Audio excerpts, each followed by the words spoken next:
Welcome to another edition of the Best Business Minds, where we interview business leaders and academics that write thought-provoking books. I'm Marc Kramer, serial entrepreneur who consults with family businesses and entrepreneurs, and currently I'm teaching entrepreneurship at Vinh University in Hanoi, Vietnam. Tonight's guest is Jessica Zwaan, author of the book Built for People, and ironically, Jessica's cousin is also a professor here in Hanoi, Vietnam as well. So Jessica, welcome. Hi, Mark. So nice to be finally chatting. We've had this in the calendar for a long time. Yeah, almost a year since we had booked you to be on the show, and we're actually booked until the first Friday of January 2026. So I appreciate all the people who enjoy being on the show, and I'm so glad you're with us today. So Jessica, why don't you tell us a little bit about your professional background and how you got to this particular point? Yeah, absolutely. So I am currently the COO of a company called Talentful. We are in the professional services space. We do consulting primarily for very fast growing or enterprise tech businesses for recruitment. Before that, I was a COO at a company called Whereby, which is a video communications API tool. And then my career up until my COO roles has been primarily in people and talent for various companies throughout Europe and the UK. But I did start in kind of big corporate environments. So I started my career at BHP Billiton and Goldman Sachs before I got moving into kind of startup world. And so what made you decide to write this book? It's a good question. So in 2019, I'd formally kind of adopted the approach that I talk about in the book. And I wasn't really talking about it publicly. I was just working. And then I was working with a founder and giving some advice on some approaches to his people and talent team that could be really effective for him. And he said to me, you should consider writing a blog about this. It's really interesting. And I was like, oh, okay, maybe I will. So I wrote a blog about it. And the blog was really successful, which is amazing. People really seem to resonate with it. And then I was reached out to by Lars Schmidt, who's another author of a book called Redefining HR. And he said that the publisher was interested to have a conversation with me about the blog that I'd written and turning it into a book. So it kind of happened organically in a strange way. I didn't really think I knew what I was getting myself into, but of course now I'm writing my second one, so obviously I didn't dislike it. Yeah, and congratulations on that. Right now it's a more complex time for HR and acquiring people, retaining people than it's probably ever been in history, because there's so many options for the smart, best and brightest. I mean, for the people who are just average, it's still kind of a struggle. But for the people who are really talented, for the companies to keep them, right? It's not an easy job. Yeah, it really isn't. And in the book, in the first kind of chapters, I do talk about the history of HR and how much things have changed over the last couple of years.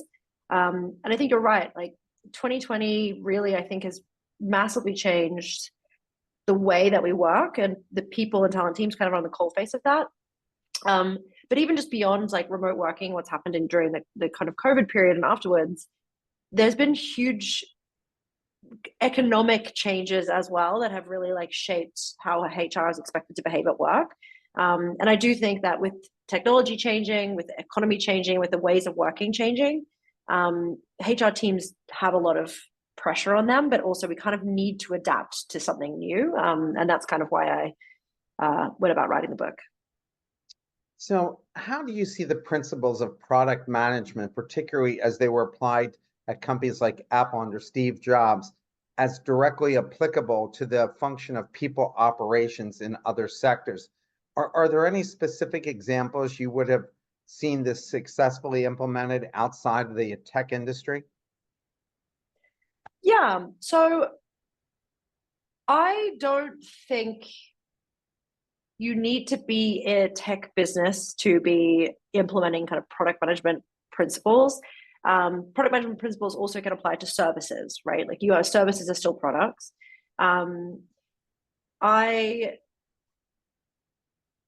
I I think that kind of the biggest shift or the change of like the mindset that I kind of want to talk about in the book, or that I do talk about that's relevant here, is like your company is building three products, a consumer facing product that you're selling to customers. And there is some method by which companies are building that, right? Then you have your fiscal product, which is your shareholder value, your VCs, and then you have your employee experience product, which is this one that I analogize to product management principles. And I really talk about the ideas of like creating something iterative, building something that's focused around your customers and their needs, and ensuring that you have a good return on investment. And I talk about things like employee lifetime value and CAC payback ratios. And these things aren't specific to tech. It's just a kind of reframing of just general customer centricity to employees, I think is probably a good way to think about it. And I think a lot of companies have been using these kind of principles already, but maybe haven't been giving them these names. And I think the names of like people as a product and people experience teams and kind of service design work generally has been happening, but maybe just not with kind of an articulated operating model around it. There's a lot of challenges transforming PR practices. Given the historical challenges that you kind of alluded to before, criticism faced by traditional HR departments, what are some of the practical steps you would recommend for people operations teams to transform from primarily administrative role into a more strategic, product-oriented approach? Yeah, I think the first one really is just understanding this like analogy between the product funnel and the people funnel, right? The people experience funnel. So I mentioned before the idea that you have these three products that are being built, your consumer product, your fiscal product, and then your employee experience product. I think kind of adopting that mindset and understanding the analogies between awareness in the recruitment process, onboarding to onboarding within a product and onboarding within the experience, and then kind of engagement cycle that needs to exist, right? Upselling and creating more value for your consumers. The same thing needs to exist in HR. And I think just understanding that methodology is already a really important step. And then the other, I think probably most important thing outside of just general mind shift change is really a drive towards being more output orientated. So rather than input metrics or complete this task, it then becomes change this outcome. So increase our strongest performers retention beyond 2 years by 5%, right? So you're really initiating programs of work that are affecting an outcome rather than just kind of box ticking programs of work. And I think if you kind of just make those two small changes to your ways of working in a people team, that already probably would be fairly transformational. Haven't, for years, companies just looked at HR as handling the benefits and reporting to the CFO. Are the best companies the ones where the head of HR reports directly to the CEO and is part of the strategic plan of the company? And why isn't every company function like that? That's a good question. I think this is something that, if you spend time on LinkedIn and like HR communities, which I appreciate, probably not everyone does, it's a very controversial thing that's brought up a lot, right? That, the CPO or the VP people, the VP HR, whoever it is, should report into the CEO. I don't disagree with that. I think that's fine. And I probably, in most cases, actually think that your chief people officer should be on the board and really representing directly into the CEO. That said, the reason why I think it's been run, I think it is historical. HR was historically set up to essentially be an administration function, right? And that is how kind of the majority of HR, like academia, was structured for a very long time. And only really in the last kind of really 20, 30 years have we actually started seeing people and personnel as being a more strategic part of the business and not just, administration. And of course, like old habits die hard, particularly in large businesses. It's very difficult to kind of, address some of those challenges. And honestly, maybe some of these companies are still very administrative in how they, run and operate people operations teams. I think ultimately the seeing people operations, like we own about 60% of the company's P&L, depending, of course, on what kind of product you're building. Our job is to kind of make efficient the biggest spend that your company will really make, unless you're processing some kind of raw materials. And that is a huge responsibility. There generally are no other functions of your business that are kind of put into subservient roles whose responsibility is to optimize a spend as large as people and talent. Yeah, and my sister's head of HR for a global pharmaceutical company. And Oh. she's been very fortunate to report to the CEO in every one of the companies that Mm-hmm. she's worked to, because all of them saw it as of great strategic importance to the organization, and how she was going to manage the education and recruitment of the people that they were trying to bring in. So I hear a lot of her stories telling me about what good HR looks like and what it doesn't look like. Um, you mentioned that workplace culture is like a marketplace and isn't inherently good or bad. How can organizations effectively identify and project the right culture that aligns with both the strategic goals and the diverse needs of their employees, while avoiding the pitfalls of hollow or oversimplified culture? And this has also become a problem, at least in the United States, where people have been working remotely. And how do you even build a culture if people aren't there to participate in person? Yeah. Okay. So there's a lot in this one. I think first, the marketplace of culture. I think for a very long time, at least like kind of a bit about me, right? I grew up with a in a pretty working class family. My dad's a truck driver. My mum worked for a mining company in the kind of later part of her career, but before that, she worked in some secretarial roles. Um, I was the first person family to go to university,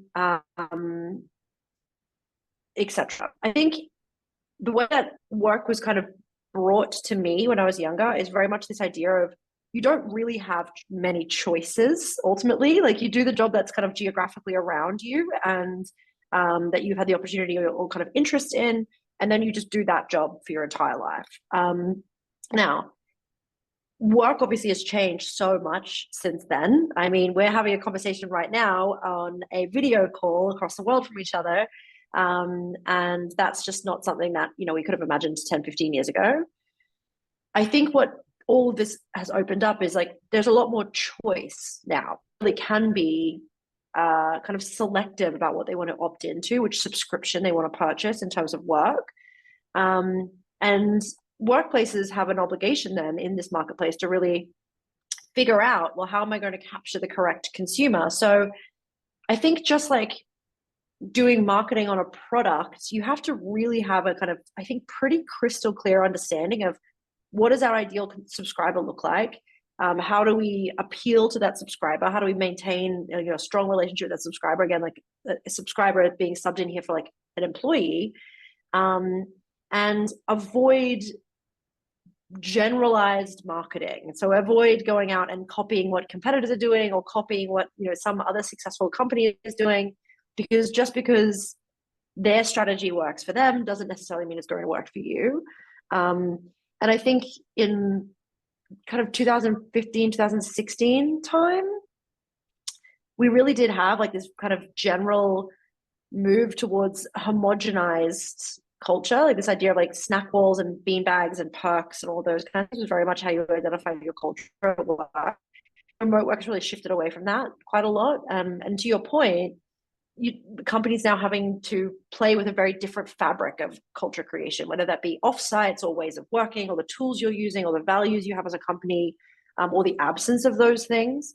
You are making choices that express something to the people that have subscribed to your product. And I think you should be very articulate about what those choices are hoping to do or affect. It's funny, and the culture here in Vietnam, as soon as the pandemic ended, and the Wi-Fi here is amazing, like there's no problems Mm-hmm. in through most of any of the cities in Vietnam. But as soon as it was over, everybody had to go back to work. There wasn't the option of saying you're going to work from home or work remotely somewhere else. And I guess cultures differ from country and region about how they were handling that. Um, I think okay, this is a tough one because I do think, I was talking to someone about this recently. I'm trying to remember exactly the circumstances. They had a team in somewhere in Eastern Europe, I think. And there was this desire centrally to kind of have one unanimous experience between the US team and the Eastern European team. And what basically they ended up trying to do. So I guess I'll give you some details. These probably aren't accurate, but it's hopefully giving a good example here. Is like the Eastern European team really didn't like giving feedback in person, right? They liked to give written feedback in a more formal way. But the American team loved kind of ad hoc verbal feedback. So the people team decided, let's really implement this kind of like, we're going to essentially try to make this homogenous. Everyone's going to give feedback in the same way. We're really going to encourage ad hoc verbal feedback. And it really wasn't working in the Eastern European team. And they were trying to work out, like, what do we do? How do we make this work? And I think it's kind of a good example about this desire, I think, that some HR teams have of trying to have some kind of a homogenous experience where, like, if you think about, again, products that you're creating, not every product is created the same in every region, and it's okay. It can still be under the same family. Either you just, it doesn't sell particularly well there. So, for example, you selling alcohol in countries which are dry for religious reasons. Like, why would you even attempt to try and push a product in that region? That doesn't make any sense. Or even like the recipe and the spelling and the wrapping on like a Coca-Cola bottle is different from country to country, right? And I think those nuances are okay under the umbrella of, but we are creating a kind of homogenized understanding of something bigger with cultural differences that apply. And I think you can do that in people operations as well, right? You can have slightly different policies in different regions. You can have slightly different approaches.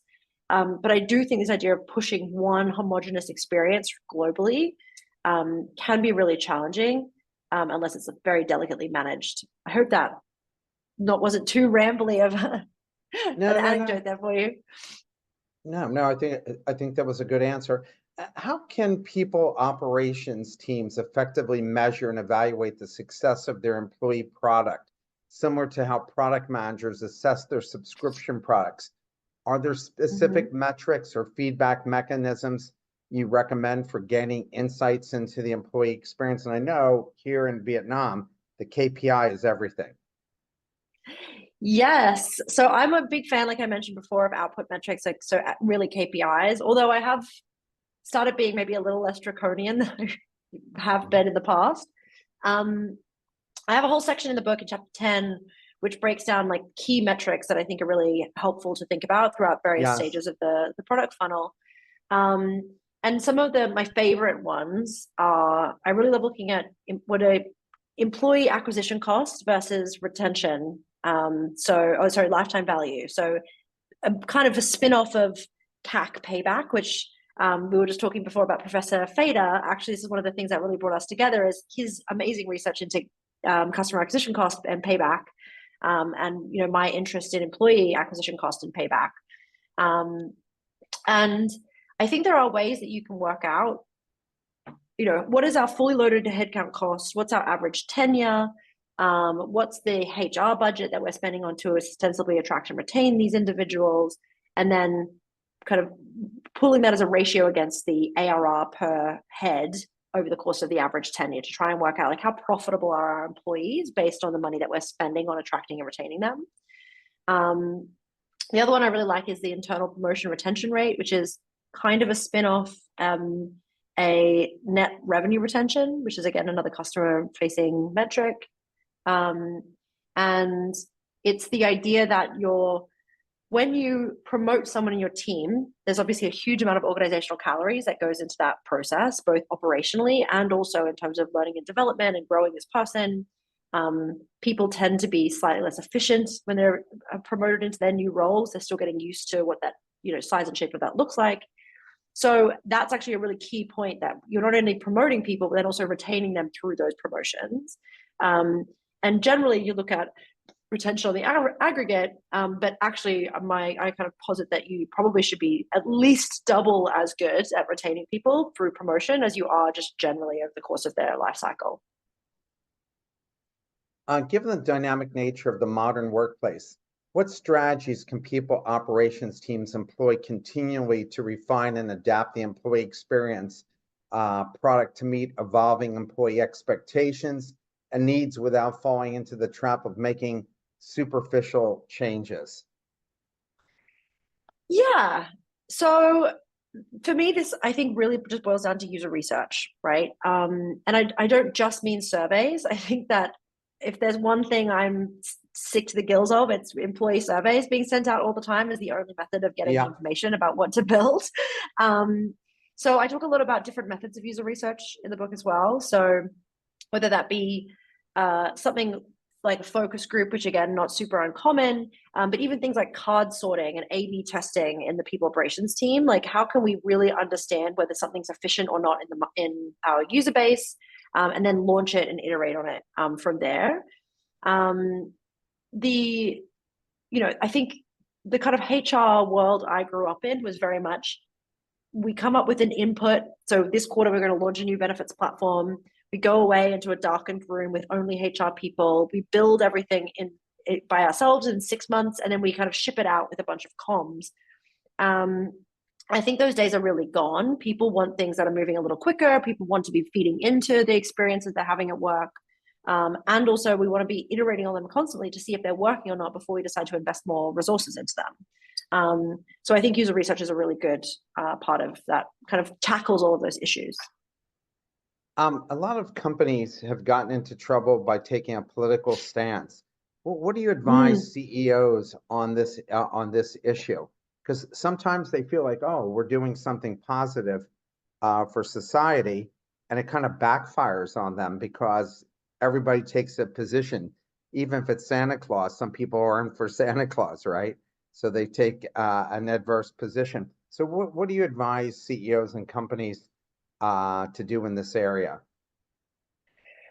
This is a really interesting question. A couple of years ago, there was a company called Basecamp. You may have heard of it. Yes. And DHH, one of the founders, posted a blog about like an internal issue that had happened. It caused a bit of a storm on Twitter, or what used to be Twitter. And I think it kind of shook a lot of business leaders, really, about like, how do we approach these exact issues, right? Political discussions at work. I have a very specific view. I've had multiple conversations with my team about it. I don't think everyone agrees with me. It might even be I think a little controversial. Okay, so if it is within a space or something that is kind of close in proximity, geographically or kind of strategically to your company. And I think this is like something that gets talked about a little bit in journalism, right? People are interested in things that are geographically close to them, kind of some reason strategically close to them or conceptually close to them, and close to them in time. And I think the same thing is kind of true about how you approach these political issues at work. So if something is geographically close, I think we can make a comment about it to some degree.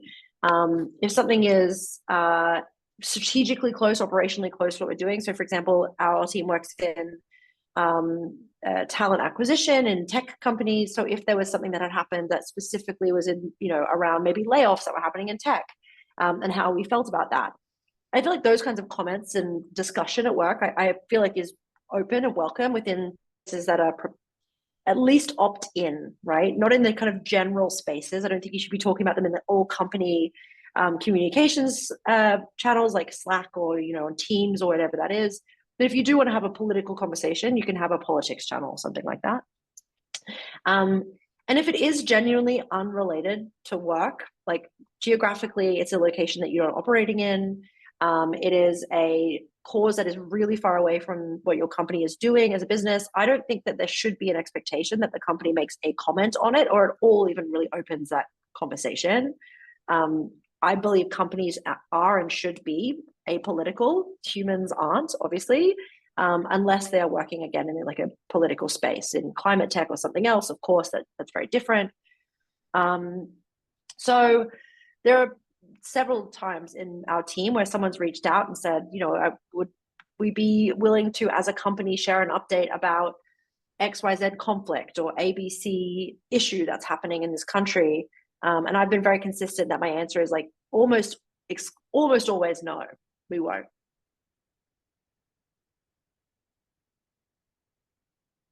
So when embracing a product management mindset for ops, how can HR teams traditionally focused on human operations effectively transition to more, as you've been talking about, product management oriented mindset without losing the empathy and personal touch that's often essential in human centric roles? So the role that I see my people team as having is it's really twofold.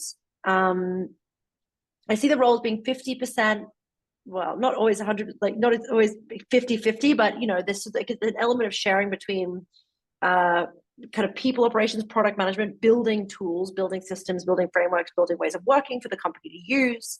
And those frameworks, tools, systems could be a career development guide or a learning development program or a compensation review structure. It can be all different things.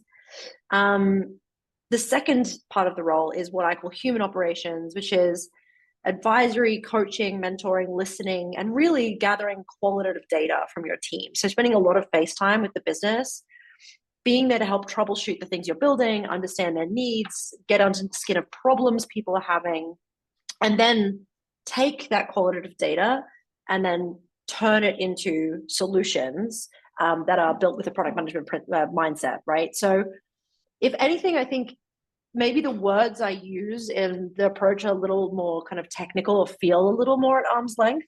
But actually the model it leans much further into human discussion, connection, and less people in your HR team only interacting with HR. That's really kind of almost the worst outcome I think you can build in a HR team is a bunch of HR people that only really interact with other HR people. Are CEOs being better groomed by universities, especially in MBA courses, to have a better appreciation for how to strategically use HR today, as opposed to maybe 30, 40 years ago, when they really were just looking at them as a benefits group, and that was basically it?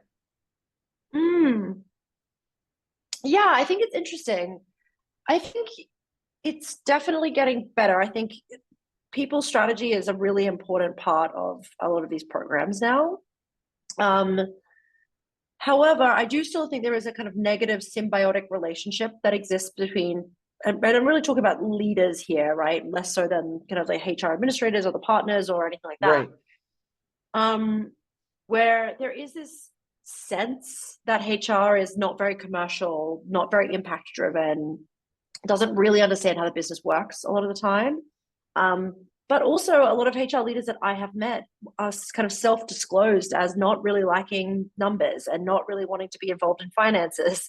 And I don't think that mindset and like limiting self-beliefs actually helps with the negative beliefs that people have developed around HR. I think we have a real obligation to continue to kind of push that conversation further before it actually really gets better. I think everyone agrees that yes, people strategy is very, very important. But I think the disagreement comes to, is the way that HR is dealing with that right now actually effective or helpful? When you're looking at and testing ethical considerations, in light of your discussion on testing within people operations and the ethical considerations involved, what specific business best practices or guidelines should HR adopt to ensure that testing initiatives are ethical and do not negatively impact employees' psychological safety or career growth or for diversity reasons? Yes, you're right to pull this out. So I talk about A/B testing in the book, and I kind of specifically call out how there are some things that can and some things that cannot be A/B tested within the HR model, and to be fair, probably also within product development. So for example, you couldn't A/B test two different maternity policies, right? You have one person taking 6 weeks and one person taking 12 weeks, and a year later you figure out who's the person that's retained the longest. A/B testing by default requires, numbers kind of coming through to really analyze the results. Statistical kind of, you need to have statistical relevance in order for those results to actually be valid and helpful. And the statistical significance of employee bases just probably won't be. So really what you're probably going to be doing is A/B testing things like communications, like how communication lands. We'll send one email to this team, one email to this team. Or as we have done recently at Talentful, testing a potential tool rollout. So one of the changes to remote working we wanted to implement was a benefit where people had access to co-working spaces. Testing those kinds of things makes a lot of sense. But once you start making tests around a policy that will affect someone's compensation, leave, time with family, kind of the contractual obligations that you have, I strongly discourage you from doing any kind of radical testing during that process, because as you rightfully said, it can have really negative implications on things like diversity and also just well-being. Yeah, I mean, we're seeing now so many companies getting rid of their diversity office after the Supreme Court decision. What's your advice about that to companies? I mean, do they stay along those lines of, because all the studies show from Harvard that the more diverse the workforce is, the better the company does. The return is greater than the companies that don't focus on that. What's your advice to CEOs on that? Yeah, we actually at Talentful did a report this year called the State of TA, and we're kind of shocked to see just how much investment has been drawn away from diversity initiatives and diversity offices, as you've mentioned. I think, so my take on this is actually a lot of came off of George Floyd's murder and the Black Lives Matter movements in 2020. A lot of it was extremely performative and actually wasn't necessarily effective, right? Appointing chief diversity officers, but then not giving them appropriate budgets, or appointing chief diversity officers because they needed a press release, but actually really not giving them the power that they needed. And I think it kind of is representative of the fact that these initiatives and this mindset needs to come from the most senior member of the business, and really kind of be a fabric of how the company needs to operate. It cannot just be an initiative that's rolled out in response to something that happens politically or what the expectations may be. So my answer to this, I think, is incredibly disappointing that the money is no longer being supported into these really important parts of the business. But it wouldn't surprise me if a lot of that wasn't actually really seeing the results that we needed anyway.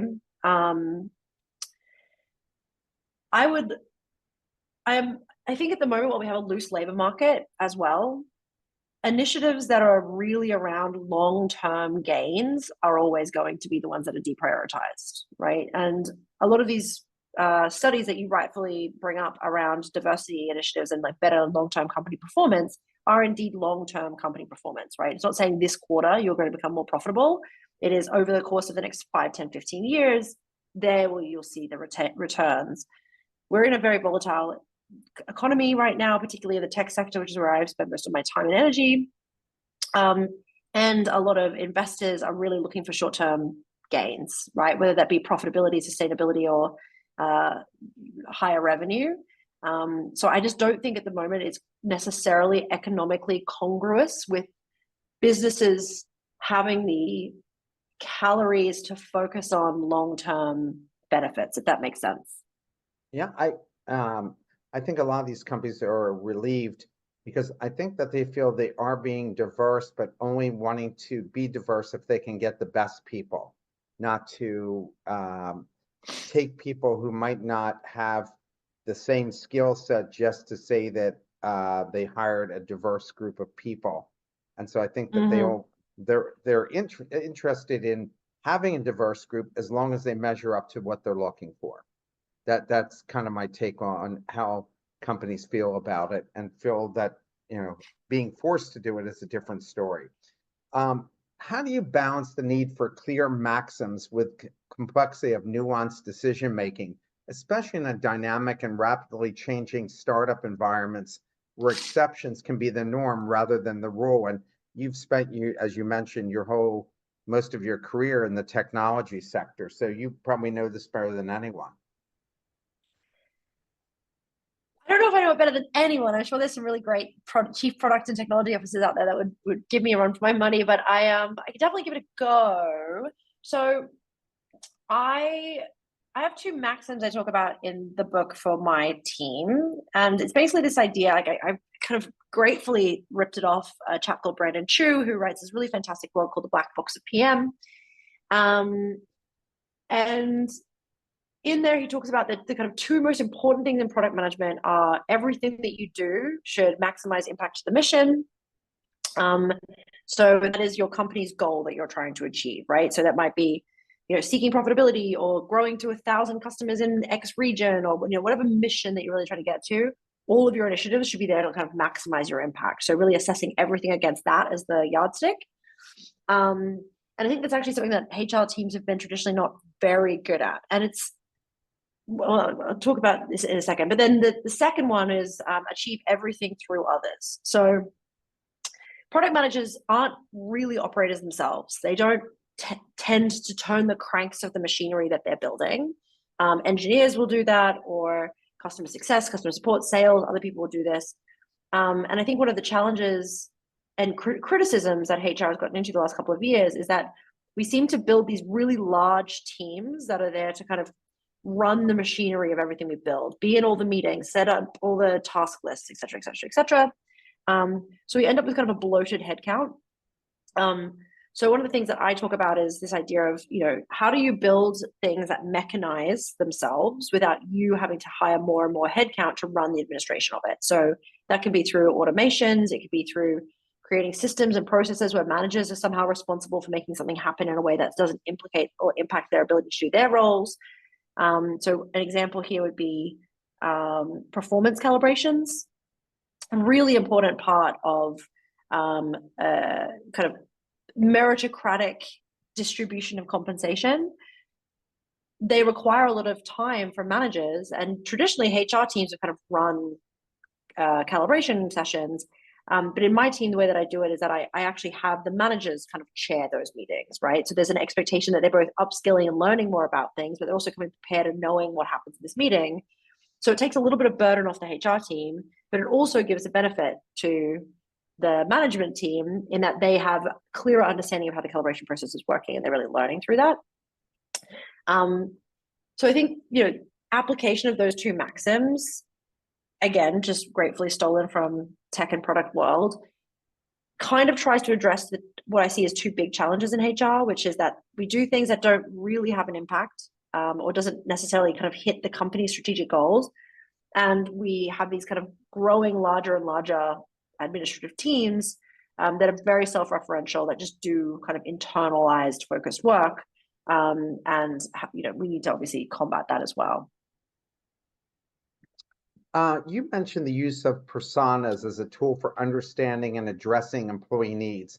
How do you ensure these use of personas are representative of the diverse workforce, and how often should they be updated to remain relevant? Yeah. So I talk about, again, like, going back a little bit to the beginning of this, talking about this idea of like your employee base as subscribers, right? Subscribers to your product. I think it's really important that in this, like, this is one place where you're not going to have a persona that is, for example, a protected characteristic of the gender or the age of somebody, but it's much more about the type of human that works really well subscribing to your product, your organization, your company. So that could, for example, be like, one of the personas is we have extremely T-shaped senior people. So all of our senior roles in our organization are people that have broad functional awareness, but a deep area of expertise. So they are very T-shaped. And a persona that we wouldn't hire for our senior role would be somebody that has a very niche specialism as a kind of senior IC. We just don't hire that type of persona, which means that when you go out and look for these personas and like do skills-based hiring, You should ideally be really seeing the application of those skills, and definitely not the any of these protected characteristics or anything like that. The persona is like kind of slightly different structures you might see in marketing. How can people on operations team effectively integrate cross-functional squads? I talk about this with my students all the time, and especially when they're doing intrapreneurship as opposed to entrepreneurship, into their existing organizational structure, especially in traditional industries where such approaches are uncommon and typically silo people. What are potential challenges and solutions for ensuring successful collaboration in these diverse teams? Yeah, so I talk, I kind of, again, gratefully stealing from other people who've come before me. The Spotify squad model is very part of the inspiration of how I think we should be building our people teams. So if you remember back the conversation we just had, this idea that your people roles are, building products like an industry, like kind of beavering away at creating things that bring value to your team and solving problems. And the other half is a kind of advisory, qualitative research, understanding the needs of the business, troubleshooting the products you're building, etc. I don't see that the management structure needs to change per se, right? So there's like idea of having a VP people, head of people, blah, blah, blah. That's okay. You can still have that. But I do build my teams so that they work cross-functionally with each other. So you'll have a TA person, a people partner, maybe a lead, a people operations lead, whatever it is, like a group of ideally between like 4 and 6 in a squad.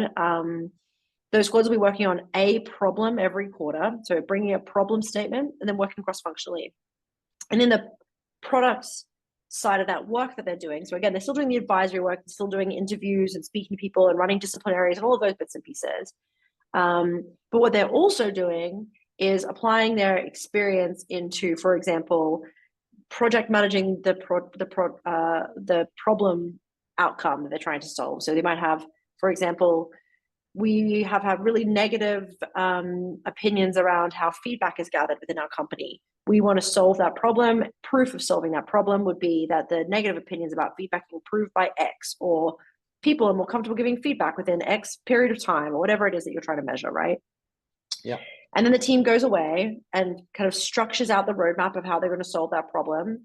Some of them might do user research, some of them might be writing the comms, some of them might be doing the technical integrations of it. You might bring an external consultant in, like an engineering person, or maybe someone that specializes in Comp and Ben or L&D.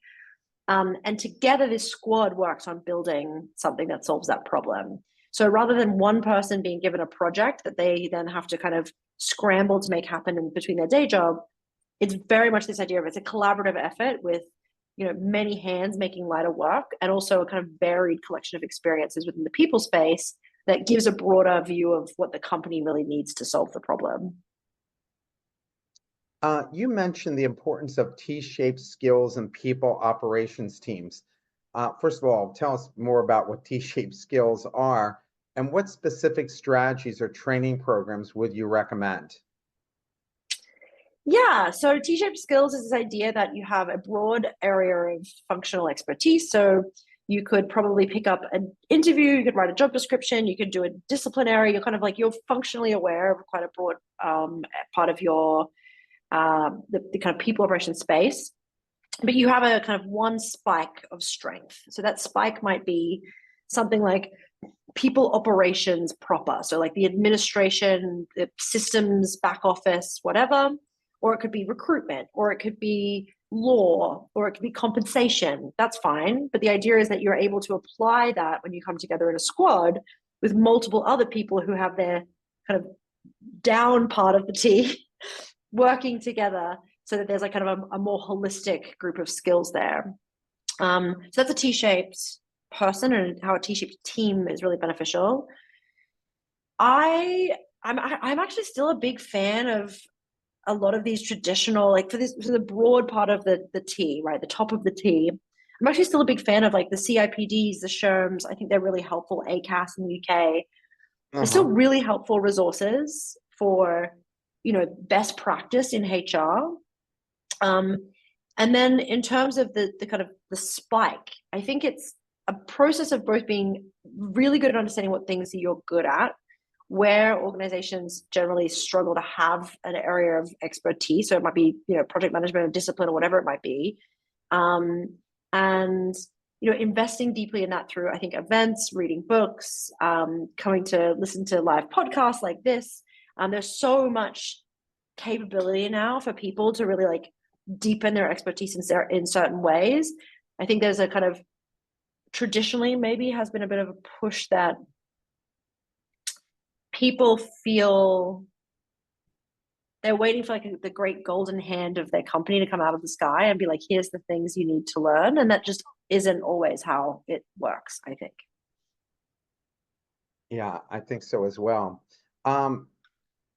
Iterative versus waterfall approaches in transitioning from a traditional HR model to a more iterative people operations framework.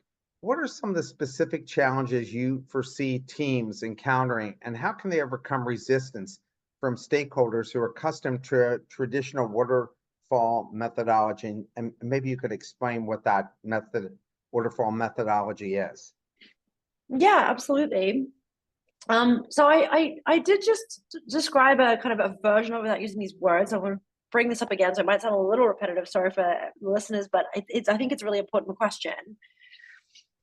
It's this idea that we kind of go away into a room, we decide we want to have an input. Well, that's not always associated with waterfall, but it's kind of generally how HRs work. Say, this quarter, we're going to build a new benefits platform.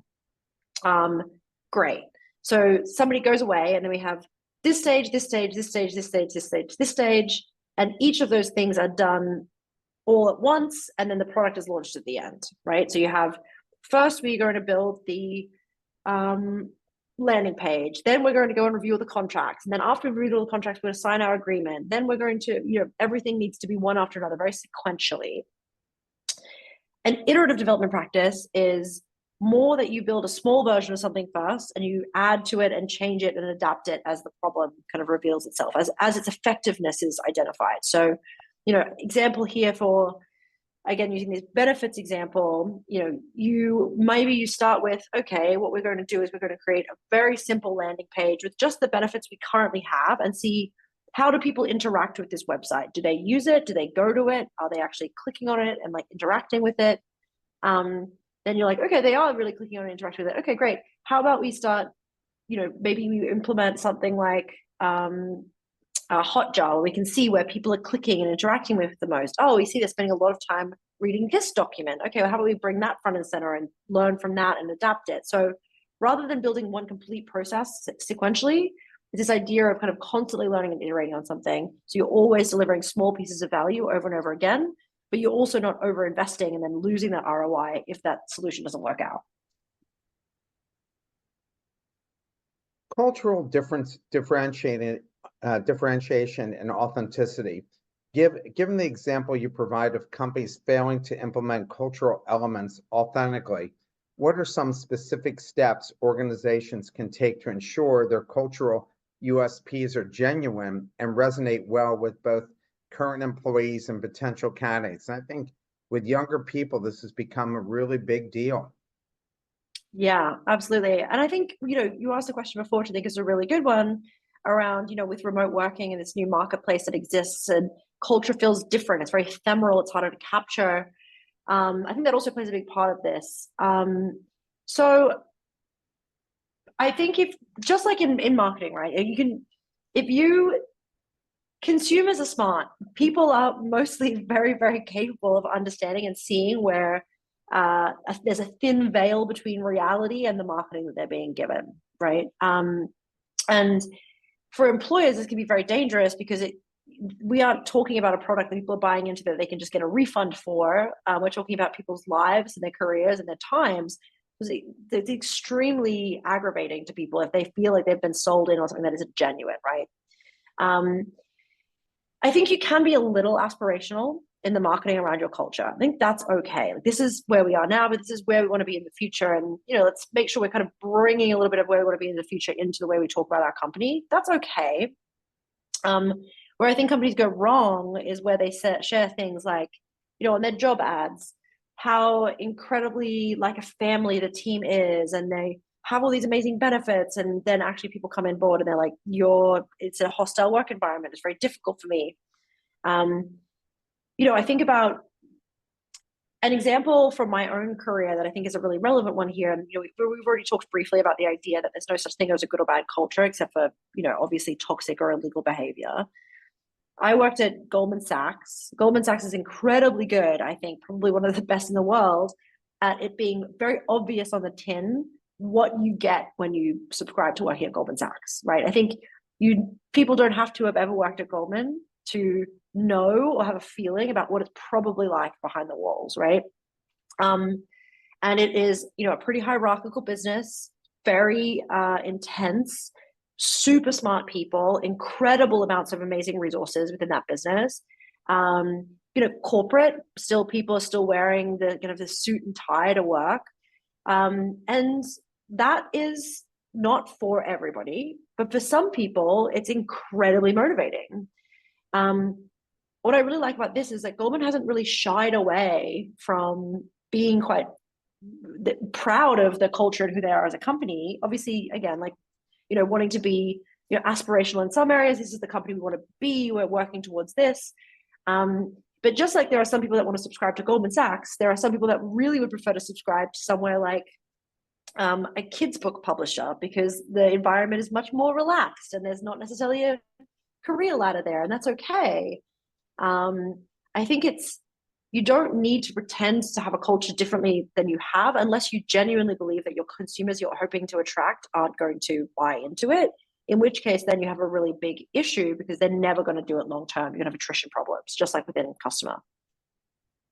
How is AI changing some of the functions in HR, and what impact does that having? Yeah, this is a good one. There's so many tools coming out now. I've got one in this chat right now, my little AI assistant here, who will undoubtedly give me a summary of what we talked about, Mark. But I think the work that has traditionally been, again, very administrative, it's kind of evaporating to some degree. And I don't think we've really seen those returns yet. I was talking to Katie Burke, CPO at HubSpot recently. She was talking about how they did some research into AI and efficiency, and they're not seeing these massive 10, 15% efficiency gains as you would expect, but the whole idea is that they will come, right? So in the next 3 to 5 years, we will see those efficiency gains come. But at the moment, we're still trying to work out, how do we use these tools most effectively? How do we kind of adapt them to our different functions? I do see that the work that we're doing is going to be less about documenting feedback, reviewing business cases, it's going to be much more about solving problems, putting pen to paper in a human way, and piecing different pieces of technology together to say, we're seeing this bottleneck, we're seeing this challenge. How do we take these resources we have and really apply them? Which again, more kind of fuel in the hopper for a more strategic HR team. And then the other thing, which I think is really important, is I do just think our teams will get leaner. I think businesses will be more reluctant to bring headcount in. And unless it's in revenue generation sides of the business. And I think that's actually probably a good thing. Actually, I just listened to, about a month ago, a woman who was in charge of talent development at 3 of the big 4 accounting firms in Vietnam, 3 of the big 4. And she said that now they're recruiting, all these companies are now recruiting based on skills and not about the people themselves. So their companies are looking to reduce headcount, and they want you to be able to do multiple functions. So it's not enough to be if you do accounting. Yeah, what's that? T-shaped. Yeah, right. And so that's become incredibly important to these companies now.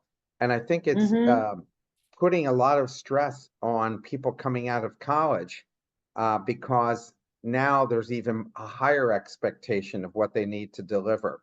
How are you managing the stress levels of people as the world's become more complex and even more competitive? Yeah, this is a tough one. I I think well-being and mental health at work is really, really important. And I'm so grateful and glad that the conversation is really opening up.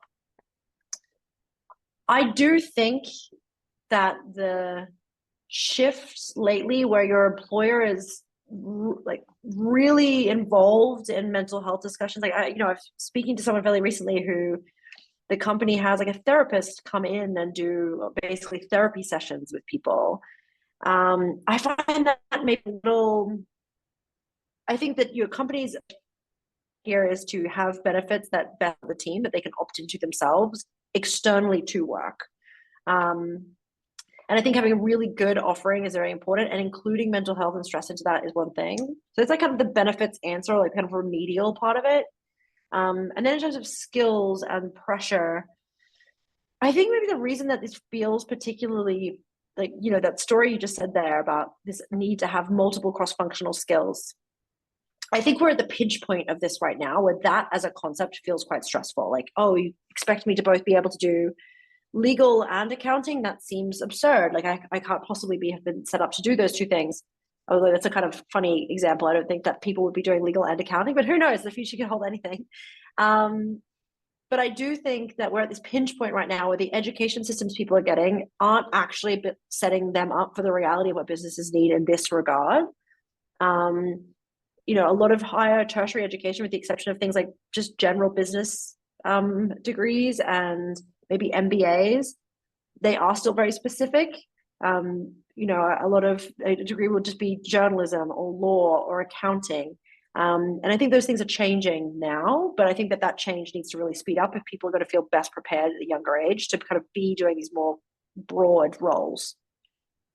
I think a lot of I'm teaching in school here, and I'm teaching the best and brightest in Vietnam, people with 1,500 at 1,600 board scores, won all the competitions, everything.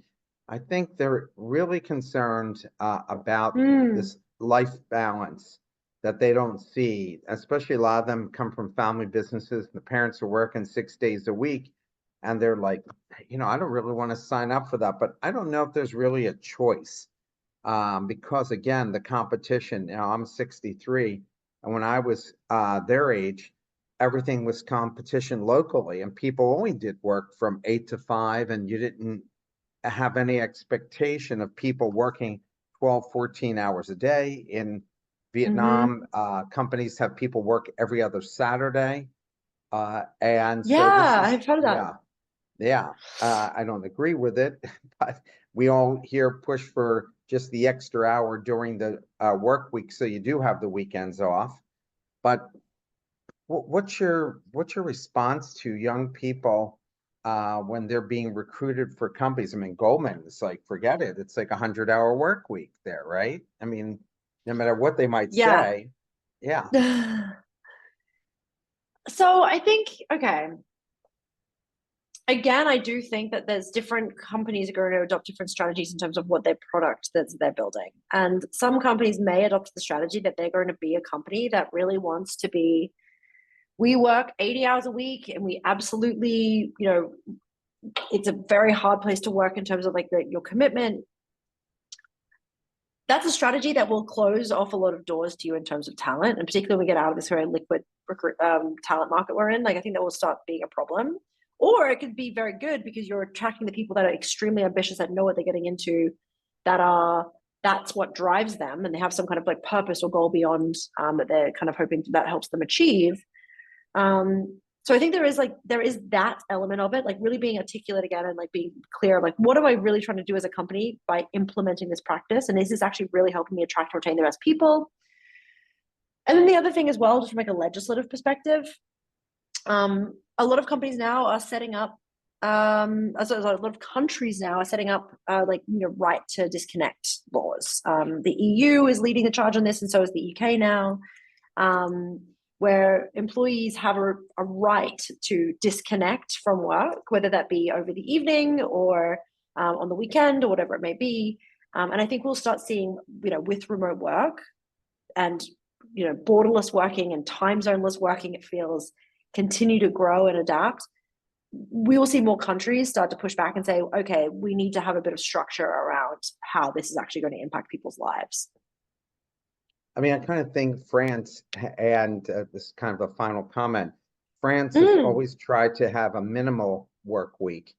And I've been reading that their production is so far below that their countries, a quarter or less of their size, that have better GDP than France does. So I don't know that there's any way around not working at least a 50-hour week in order to compete and be able to pay future obligations to retirees as the population is getting older. It's a mm. complex issue. But I want to tell you, it was a great fast hour. I so enjoyed the book, and Thank you so much. I appreciate that. I loved your commentary on all these very now complex subjects that CEOs and companies and boards have to deal with, especially with the short-term thinking that's going on today. Hmm. I think your book's a must-read for them to think this thing through. So I appreciate you taking the time. Thank you so much. It's been lovely chatting to you, and I'm sure I'll see you next time I'm in Vietnam. I look forward to seeing you in December in Vietnam for sure. Have a good Okay. rest of your day and a good weekend, and Thanks. bye, everybody. Bye.